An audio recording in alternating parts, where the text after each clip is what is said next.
I am an old woman. And for many years, I lived surrounded by people.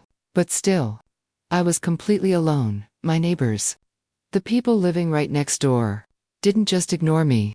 They made me feel like I didn't belong in this world. But one night, something happened that changed everything. Before I begin, if you believe elders deserve love and respect, please subscribe to this channel, because stories like mine are often unheard. I still remember the day my husband passed away. The house, which once felt full of laughter, suddenly became silent. Every corner of that house reminded me of him. The chair where he used to sit, the cup he used every morning. Even the clock on the wall felt louder. My children tried to support me at first. They called me, visited sometimes, and I held on to those moments. But slowly, their visits became less frequent. Their calls became shorter. Until one day, they stopped coming at all. I told myself they were busy, that life had taken them away from me. But deep inside, I knew the truth. I was alone. Every morning, I would wake up early, not because I had something to do, but because sleep didn't stay with me anymore. I would sit by the window, watching people go to work, children going to school, neighbors laughing and talking, and I would just sit there, watching life move on. Without me, sometimes, I would make tea for two, then realize there was no one to share it with. Next to my house, a family moved in. A husband, a wife, and their 2 children. At first, they seemed kind. They greeted me, smiled at me, asked me how I was. Even a simple hello felt like warmth in my empty days. Sometimes they would ask, "Do you need anything?" And I would always say, "No, I'm fine," even when I wasn't. But slowly, things started to change. They stopped greeting me. If I stood outside, they would go inside. If I tried to talk, they would ignore me. One day, I accidentally heard them talking. "She's always sitting there, watching us. It feels strange. She's just a lonely old woman, a burden." That word, burden, stayed with me. It echoed in my mind. Again and again. After that, things became worse. Their children started laughing at me, asking me questions that felt like knives. "Why are you always alone? Don't you have anyone?" I smiled, because that's what I had learned to do. But inside, I was breaking, because the answer was simple: no. I didn't have anyone. One night, it was raining heavily. The sky was dark. The wind was loud, and suddenly, the electricity went out. My house was covered in darkness. I sat quietly, holding my shawl, listening to the sound of rain hitting the roof. In that moment, the silence felt heavier than ever. Not just silence, but emptiness. The kind that reminds you that no one is coming. I picked up my phone and called my son, once, twice, 3 times. He didn't answer. I stared at the screen, hoping it would ring back, but it never did. And in that moment, I realized something painful.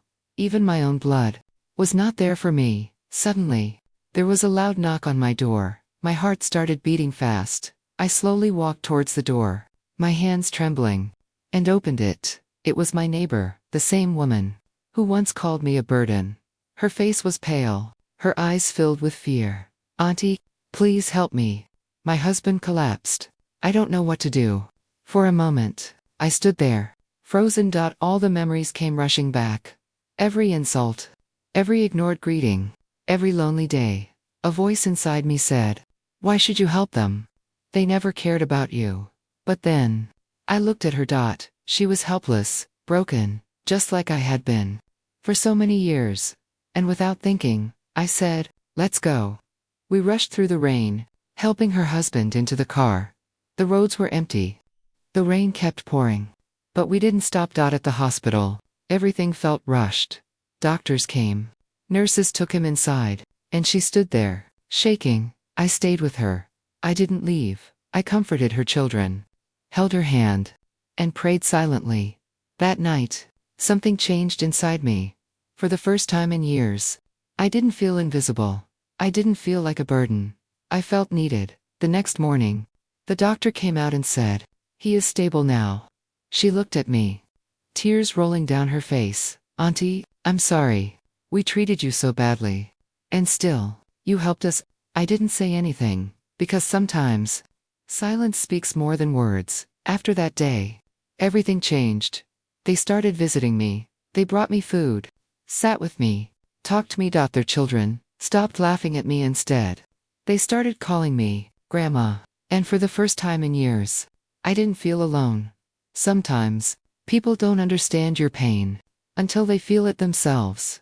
But kindness, even after pain, has the power to change hearts.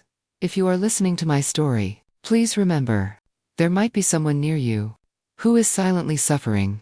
Days passed, and slowly, my life started to feel different. The same house, which once felt empty, now had voices, laughter, footsteps. For the first time in years, someone knocked on my door. Not out of need, but just to see me. At first, I didn't know how to react when they brought me food. I felt strange. When they sat with me, I didn't know what to say, because I had forgotten what it felt like to not be alone. But slowly, I started to open up. The children would come every evening. They would sit beside me, asking questions. Grandma, what was your childhood like? Grandma, did you ever go to school? Grandma, were you always this quiet? And I would smile, because no one had asked me about my life. In years, I started telling them stories about my childhood, about my husband, about the days when my house was full of happiness. And as I spoke, it felt like I was living those moments again. One evening, the little girl asked me something that touched my heart. Grandma, why do you live alone? For a moment, I stayed silent. Then I said softly, because sometimes, even when you have people, life still leaves you alone. She didn't fully understand, but she held my hand, and somehow, that was enough. Days turned into weeks, and slowly, they became a part of my life. The neighbor, who once avoided me, now checked on me every day. She would say, Auntie, did you eat? Auntie, do you need anything? And I would smile, and say, I'm fine. But this time, I actually meant it.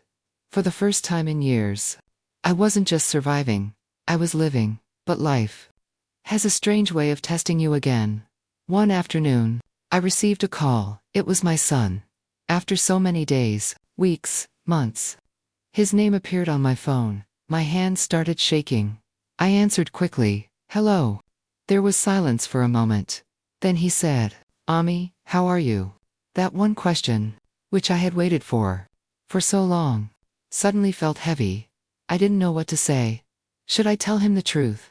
Should I tell him how many nights I cried alone? Or should I pretend everything was fine? So I said softly, I'm fine. He paused, then said, I was busy. That's why I couldn't call. I listened, quietly, because I had heard this before. Then he said something unexpected. I will visit you soon. For a moment, my heart felt warm. That old hope, which I thought had died, came back. Days passed. I waited. Every morning. I looked at the door. Every evening. I listened for footsteps. But he didn't come. And slowly, that hope faded again.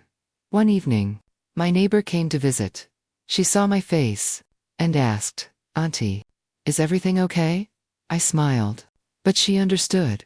Because pain doesn't always need words. That night, I realized something important.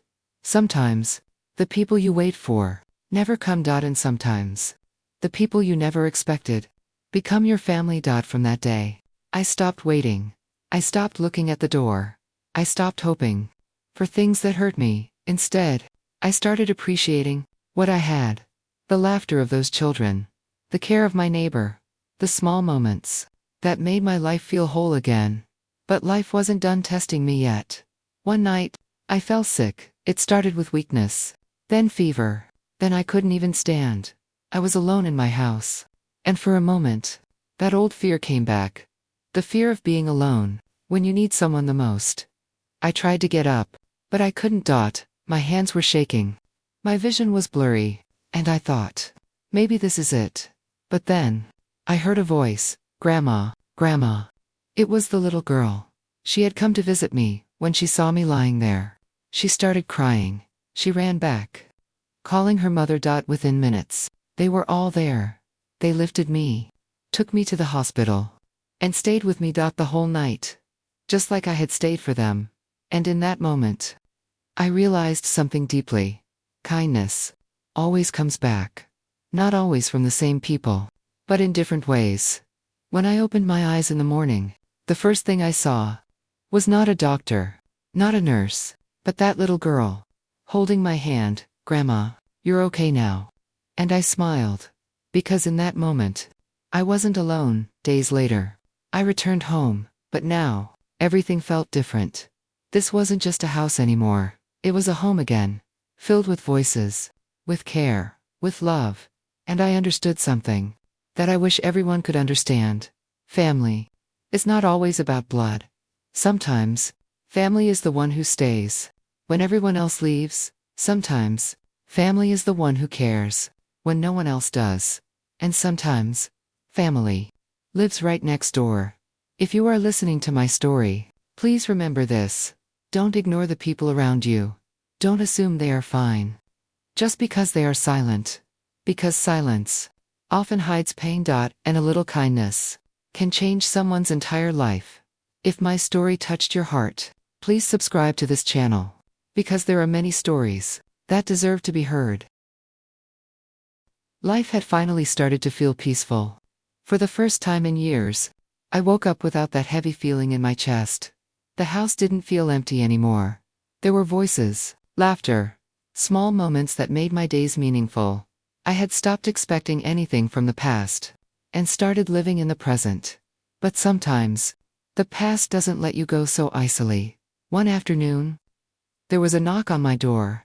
I thought it was the children or my neighbor, but when I opened the door, I froze. It was my son, standing there. After so long, for a moment, I couldn't believe it. My eyes filled with tears, not because I was happy, but because I didn't know what to feel. He looked at me and said softly, "Amy, can I come in?" I stepped aside. Silently, he walked in, looking around the house. The same house where he grew up, where he once laughed, and where he slowly stopped coming. He sat down, and for a moment, there was silence between us. Then he said, "I've been busy. Life has been difficult." I listened quietly, because I had heard these words before. Then he looked at me and said something unexpected. "Amy, I want you to come live with me." For a moment, my heart trembled. This was what I had wanted for so many years, to not be alone, to be with my family, to feel like I belonged. But something inside me had changed. I looked at him and asked softly, "Why now?" He hesitated. His eyes moved away. And in that moment, I understood. There was something he wasn't saying. A few seconds later, he spoke again. "Amy, it's not safe for you to live alone. You need someone to take care of you." His words sounded caring, but his voice felt different. I stayed silent. Then he said, "We can also sell this house and move you with us." That sentence broke something inside me, not loudly, not suddenly, but quietly, deeply. So this was the reason. Not loneliness, not love, not concern, but the house, the same house that held my memories, my pain, my life. For a moment, I closed my eyes, and I remembered everything. The days I waited for his calls, the nights I cried alone, the times I needed him, and he wasn't there. And now, he was here not for me, but for what I had. I opened my eyes and looked at him. Calmly, silently. Then I said, "I'm not coming with you." He looked surprised. "Amy, what do you mean?" I repeated. "I'm not leaving this house." His tone changed. "But why? You're alone here." For the first time, I spoke with strength. "I was alone when you were not here." He stayed quiet. I continued, "When I needed you, you didn't come. When I called you, you didn't answer. When I waited for you, you never showed up." My voice wasn't loud, but it carried years of pain. Then I said softly, "But now, I'm not alone anymore." He looked confused. I gently pointed towards the door. At that moment, my neighbor's children were standing outside, waiting for me. "Grandma, are you coming?" I smiled, then looked back at my son. These people, they stayed with me when I had no one. They cared for me when I was invisible. They became my family when I had lost mine. Silence filled the room. He didn't know what to say. Then slowly, he stood up. For the first time, I saw regret in his eyes. Amy, I'm sorry. I looked at him, and for the first time, I felt no anger. Only acceptance. Because sometimes, forgiveness doesn't mean forgetting, it just means, you stop expecting. I said softly, I forgive you, but I choose my peace. He nodded slowly, and without saying anything more, he walked out of the house. That day, I didn't feel broken. I didn't feel abandoned. I felt strong. Because I had finally chosen myself. Days passed, and life continued. The laughter returned. The warmth stayed, and my heart finally felt light. I no longer waited for anyone. I no longer felt like a burden, because I had found something greater, belonging not from blood, but from kindness. If you are listening to my story, please remember this.